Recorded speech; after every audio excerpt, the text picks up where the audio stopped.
नमस्कार. सावी रेसिपीजमध्ये आपले मनापासून खूप खूप स्वागत आहे. तर उन्हाळा सुरू झालेला आहे आणि मार्केटमध्ये कैऱ्या खूप जास्त प्रमाणात आहे. तर अशाच कैऱ्यांच्या आपण आज 4 रेसिपी पाहणार आहोत. रेसिपी अगदी सोप्या आणि चवीला अप्रतिम आहे. तर रेसिपीला सुरुवात करूया. तर आज आपण जी रेसिपी करणार आहोत त्यासाठी सर्वात पहिली रेसिपी आहे, त्यासाठी इथे 2 कैऱ्या शिजवून घेतलेल्या आहेत. तर कैऱ्या स्वच्छ धुवून त्याचे देठ काढून त्या कुकरमध्ये 4 शिट्ट्या करून शिजून घ्यायच्या आहे किंवा उकडून घ्यायच्या आहे. तर आता आंब्याच्या सालीची चम्मचच्या साहाय्याने असा गर काढून घ्यायचा आहे आणि याच पद्धतीने आपण आंब्याची कोय जी असते ना त्याचासुद्धा गर काढून घेणार आहोत. आंब्याची कोय म्हणतात, शक्यतो आंब्याची बी इथे म्हणत नाही. तर आता सालीचा आणि कोयीचा आपण इथे गर काढून घेतलेला आहे. आता जी साल आणि कोय आपण गर काढलेला आहे त्यामध्ये थोडंसं पाणी टाकून ते थोडंसं स्वच्छ धुवून घ्यायचं आहे आणि ते पाणी आपण यामध्ये वापरणार आहोत. तर 1 वाटीभर पाणी इथे घेतलेलं आहे. तर आता या गरामध्येच आपण हे पाणी टाकून घेतलेलं आहे आणि रवीच्या साहाय्याने हे थोडंसं घुसळून घ्यायचं आहे, म्हणजे ते व्यवस्थित मिक्स होतील आणि थोड्याशा ज्या काही गाठी असतील त्या निघून जातील. तर आता इथे 1 चम्मच बेसन वापरलेलं आहे. कैऱ्या छोट्या आकाराच्या होत्या त्यामुळे 1 चम्मच इथे बेसन वापरलेलं आहे. थोडंसं पाणी टाकून हे बेसन व्यवस्थित एकजीव करून घ्यायचं आहे. आपलं हे मिश्रण तयार झालेलं आहे. यामध्ये मी परत 2 वाट्या पाणी टाकलेलं आहे, कारण कैरी दिसायला जरी छोटी असली तरी आंबट होती, त्यामुळे इथं पाण्याचं प्रमाण थोडंसं जास्त आहे. कढई गरम केलेली आहे, त्यामध्ये 1 चम्मच तेल टाकून 1 चम्मच मोहरी टाकलेली आहे, अर्धा चम्मच जिरे टाकलेले आहे. दोन्हीही व्यवस्थित छान तेलामध्ये परतले की त्यामध्ये 8 ते 10 कढीपत्त्याची पानं आणि 1 चम्मच अद्रक, लसूण आणि हिरवी मिरचीची पेस्ट इथे वापरलेली आहे. मी ही हिरवी मिरची खलबत्त्यात कुटून घेतलेली आहे. हवं तर तुम्ही मिक्सरमध्ये सुद्धा बारीक करू शकता. हिरवी मिरची तेलामध्ये व्यवस्थित परतून घ्यायची आहे, म्हणजे त्याचा ठसका जाणवत नाही. तर आता पाव चम्मच इथे हळद टाकलेली आहे आणि आपण जे मिश्रण तयार केलेलं आहे ते व्यवस्थित चम्मचच्या साहाय्याने मिक्स करून या फोडणीमध्ये टाकून घ्यायचं आहे. आता झाकण न ठेवता हे छान आपल्याला उकळवून घ्यायचं आहे. तर मिश्रण आता दिसताना पातळ दिसतंय, परंतु जसं जसं यामधील बेसन शिजत जाते ना, कढी ज्याप्रमाणे उकळत जाते तसं यातील बेसन शिजत जातं आणि कढी आपली घट्ट होत जाते, खूप जास्त पातळ होत नाही. आता छान कढी उकळल्यानंतर यामध्ये चवीनुसार गूळ टाकायचा आहे. आता गुळाचं प्रमाण म्हणसाल तर गावरान आंबे जर असेल तर गूळ जास्त लागतो, कारण ते चवीला खूप आंबट लागतात. आणि जर तोतापुरी आंबा किंवा कलमी आंबा जर आपण घेतला तर तो आंबट कमी असतो, त्यामुळे गुळाचं प्रमाण कमी लागतं.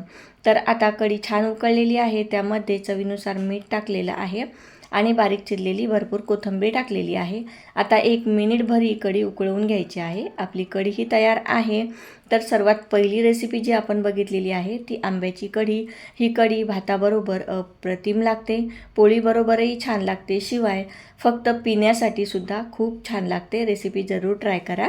आता वळू या दुसऱ्या रेसिपीकडे. ही रेसिपीसुद्धा अगदी सोपी आहे, चवीला अप्रतिम आहे, शिवाय तोंडी लावण्यासाठी खूप छान आहे. तर आता इथे 1 वाटी हरभऱ्याची डाळ 4 तास भिजत घातलेली आहे. 1 वाटी हरभऱ्याची डाळ इथे घेतलेली आहे, म्हणजे ती भिजवून दुप्पट होते. 1 वाटी कैरीचा कीस घेतलेला आहे. ज्या वाटीने कैरीचा कीस घेतला ना त्याच वाटीने आपल्याला हरभऱ्याची डाळ घ्यायची आहे. थोडक्यात सांगायचं म्हणलं तर कैरीच्या किसाच्या दुप्पट आपल्याला हरभऱ्याची डाळ हवी. तर आता इथे 1 मिक्सरचं भांडं घेतलेलं आहे, त्यामध्ये ही भिजवलेली डाळ टाकून घेऊया. 4 तास पुरेसे आहे हरभऱ्याची डाळ भिजण्यासाठी. 4 तासामध्ये खूप छान ही डाळ भिजल्या जाते. तर आता 1 वाटी कैरीचा किस आहे, त्यामधला अर्धाच किस म्हणजे अर्धी वाटी कैरीचा किस इथे वापरायचा आहे. आता 3 हिरव्या मिरच्या घेतलेल्या आहेत. तिखट आपल्या चवीनुसार, म्हणजे आपण कितपत तिखट खातो या प्रमाणात आपण मिरची वापरायची आहे. काळसर मिरची घेतली तर ती खूप जास्त तिखट असते. चवीनुसार मीठ टाकलेलं आहे आणि 2 चम्मच साखर टाकलेली आहे. आता हे सर्व आपल्याला जाडसर मिक्सरवर वाटून घ्यायचं आहे. अशा पद्धतीने आता मी अद्रक टाकत आहे. अद्रक तुम्ही सुरुवातीलाही टाकू शकता, पण माझी विसरली होती म्हणून मी परत टाकून याला फिरवून घेतलेलं आहे. तर डाळ कितपत आपल्याला जाडसर वाटायची आहे हे तुम्ही बघू शकता. तर एका बाउलमध्ये ही डाळ मी काढून घेतलेली आहे. आता 1 मोठी पळी चांगली गरम करून घेतलेली आहे, त्यामध्ये 2 चम्मच तेल टाकलेलं आहे. तेल किती गरम झालेलं आहे यानुसार तुम्ही बघू शकता की पळी किती गरम झालेली आहे. तर यामध्ये 1 चम्मच मोहरी टाकली. मोहरी छान तडतडू द्यायची, अजिबात कच्ची राहू द्यायची नाही. अर्धा चम्मच जिरे टाकलेले आहे. 7 ते 8 कढीपत्त्याची पानं तीसुद्धा छान कुरकुरीत केल्यानंतर 3 लाल मिरच्या आणि थोडासा हिंग टाकलेला आहे. आता चम्मचने हे सर्व व्यवस्थित तेलामध्ये परतून घ्यायचं आहे, म्हणजे आपला तडका हा व्यवस्थित लागला जाईल. तर आता हा तयार झालेला तडका आपण या बारीक केलेल्या डाळीवर टाकून घेणार आहोत. तर आपली ही आंबे डाळ तयार झालेली आहे. आता यामध्ये उरलेला जो अर्धी वाटी कैरीचा किस होता तो आपण यामध्ये टाकून घेतलेला आहे. बारीक चिरलेली भरपूर कोथिंबीर आता व्यवस्थित मिक्स करायचं आहे आणि आपली ही आंबे डाळ तयार झालेली आहे. रेसिपी आहे ना एकदम सोपी, शिवाय सिजनेबल आहे. तोंडी लावण्यासाठी जेवणाची लज्जत वाढवणारी आहे. रेसिपी आवडली असेल तर व्हिडिओला एक लाईक जरूर करा आणि आवडली असेल तर कमेंट जरूर करा. आता वळू या तिसऱ्या रेसिपीकडे. त्यासाठी इथे 2 आंबे धुवून घेतलेले आहेत किंवा कैऱ्या धुवून घेतलेल्या आहेत आणि त्याचे देठं आपण काढून घेतलेले आहेत. आमच्या गावाकडच्या भाषेत या देठांना नाकानं म्हणतात. तर आता हे आलू छिलनीने आपल्याला याची साल काढून घ्यायची आहे अशा पद्धतीने. तर 2 कैऱ्या इथे मीडियम साईजच्या वापरलेल्या आहेत. तर कैरी साईडने कट करत आपण अशी कोयसुद्धा बाजूला करू शकतो किंवा मधोमध कैरी कट करूनसुद्धा आपण याची कोय बाजूला काढू शकतो. तर याच्या फोडी आपण आपल्या आवडीनुसार लहान मोठ्या करू शकतो. ही सुद्धा रेसिपी अगदी सोपी आहे, चवीला अप्रतिम आहे, शिवाय पटकन होणारी आहे. तर इथे सर्व म्हणजेच दोन्ही कैऱ्या मी कट केलेल्या आहेत. जवळजवळ 2 वाटी या कैरीच्या फोडी आपल्या तयार झालेल्या आहेत. तर कढईमध्ये 1 चम्मच तेल टाकून 1 चम्मच मोहरी टाकलेली आहे. मोहरी छान तडतडली की अर्धा चम्मच जिरे, अर्धा चम्मच मेथीदाणा आणि 1 तमालपत्र टाकलेलं आहे आणि यातच आपण कट केलेली कैरी टाकलेली आहे. तर ते कैरी 1 मिनिटभर या तेलावर परतून त्यामध्ये पाव चम्मच हळद, 1 चम्मच लाल तिखट, 1 चम्मच गरम मसाला टाकून घ्यायचा आहे आणि व्यवस्थित मिक्स करून घ्यायचं आहे. आता यातच टाकूया 1 वाटी पाणी. 1 वाटीपेक्षा जास्त पाणी मी इथे वापरलेलं नाही. तर 1 वाटी पाणी टाकून घ्यायचं आहे आणि चवीनुसार मीठ टाकून अगदी 2 मिनटं आपल्याला हे शिजवून घ्यायचं आहे. खूप जास्त आपल्याला शिजवायचं नाही, कारण आपली ही लुंजी खूप जास्त गाळ होते. त्यामुळे अर्धवट कैरीच्या फोडी आपल्याला शिजवून घ्यायच्या आहे. आज आपण तिसरी जी रेसिपी करणार आहोत ती आहे कैरीची लुंजी. आता यामध्ये चवीनुसार गूळ आपल्याला टाकून घ्यायचा आहे. गावरान कैरी जर असली ना तर गुळाचं प्रमाण खूप जास्त लागते आणि जर कलमी आंबा असेल तर गुळाचं प्रमाण थोडंसं कमी लागते, कारण ही कैरी जास्त आंबट नसते. तर आता गूळ विरघळेपर्यंत आपल्याला झाकण न ठेवताही शिजून घ्यायचं आणि तयार आहे आपली अप्रतिम चवीची अशी लुंजी. तर ही लुंजी तोंडी लावण्यासाठी किंवा भाताबरोबर खूप छान लागते. रेसिपी खूप सोपी आहे, जरूर ट्राय करा. रेसिपी आवडली असेल तर एक लाईक जरूर करा. आता वळू यात चौथ्या रेसिपीकडे. तर आज आपण आंब्याच्या म्हणजेच कैरीच्या 4 रेसिपी बघितलेल्या आहेत.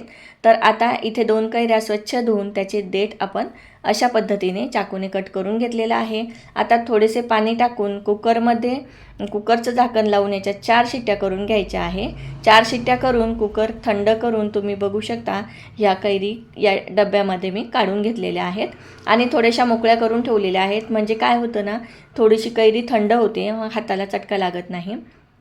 तर आता या सालीचे आपल्याला चम्मचने गर काढून घ्यायचा आहे. अशा प्रकारे चम्मचने जर गर काढला ना तर अजिबात राहत नाही. तुम्ही बघू शकता संपूर्ण गर कैरीचा निघून आलेला आहे.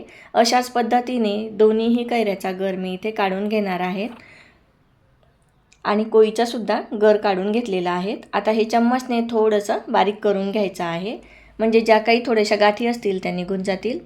आता यामध्ये 1 वाटी गूळ टाकलेला आहे. 2 आंब्यासाठी मी इथे 1 वाटी गूळ वापरलेला आहे. गावरान आंबा असेल तर गूळ जास्त वापरा, कारण तो आंबट असतो. आता मिक्सरचं भांडं घेतलेलं आहे, त्यामध्ये गूळ आणि कैरीचं मिश्रण आपल्याला टाकून घ्यायचं आहे. आता हे मिश्रण जर असंच बारीक केलं ना, तसंच मिक्सरमध्ये ठेवलं की आपण याचा कधीही वापर करू शकतो. कसा काय तो मी पुढं व्हिडिओमध्ये सांगते. तर आता थोडंसं पाणी टाकलेलं आहे आणि मिक्स करून घ्यायचं आहे. यातच टाकूया भाजलेल्या जिऱ्याची 1 चम्मच पूड टाकलेली आहे. पोहे खायचा चम्मच आहे ना, त्या चम्मचने मी इथे 1 चम्मच जिरेपूड वापरलेली आहे. चवीनुसार मीठ टाकलेलं आहे. आता मिक्सरमध्ये फिरवून घेऊया. तर मिक्सरमध्ये एकदम स्मूथ आपल्याला हे फिरवून घ्यायचं आहे. अशा प्रकारे पाणी न टाकता जर आपण हे मिश्रण बारीक करून याच्यामध्ये फ्रीजमध्ये जर ठेवलं ना तर ते छान राहते आणि जेव्हा आपल्याला गरज वाटली तेव्हा आपण याचं पन्हं करू शकतो. तर हो, आपण चौथी रेसिपी जी पाहणार आहोत ते म्हणजे शिजवलेल्या कैरीचं पन्हं. यामध्ये लागेल तसं पाणी आपल्याला वापरायचं आहे. यामध्ये बर्फसुद्धा तुम्ही वापरू शकता, नाहीतर माठातलं थंड पाणी जरी वापरलं ना तरीही चालेल. तर पन्हं हे थोडंसं पातळच असतं, खूप जास्त घट्ट नसतं. तर आता लागेल तेवढं पाणी टाकलेलं आहे. तुम्ही बघू शकता पातळसर पन्हं आपलं कैरीचं तयार झालेलं आहे. रेसिपी खूप सोपी आहे. चॅनलवर नवीन असाल तर चॅनलला जरूर सबस्क्राईब करा, सोबतचे बेल आयकॉन क्लिक करा, जेणेकरून नवनवीन रेसिपींचे अपडेट तुम्हाला वेळोवेळी भेटत राहतील. तर तयार आहे आपलं शिजवलेल्या कैरीचं पन्हं. हे पन्हं शरीरासाठी खूप छान असते. शरीरातील उष्णता कमी करण्यासाठी आणि शरीराला थंडावा देण्यासाठी या पन्ह्याचा उपयोग होतो. शिवाय ऊनसुद्धा लागत नाही. मुलांसाठी, वयस्कर लोकांसाठी तर अप्रतिम आहे.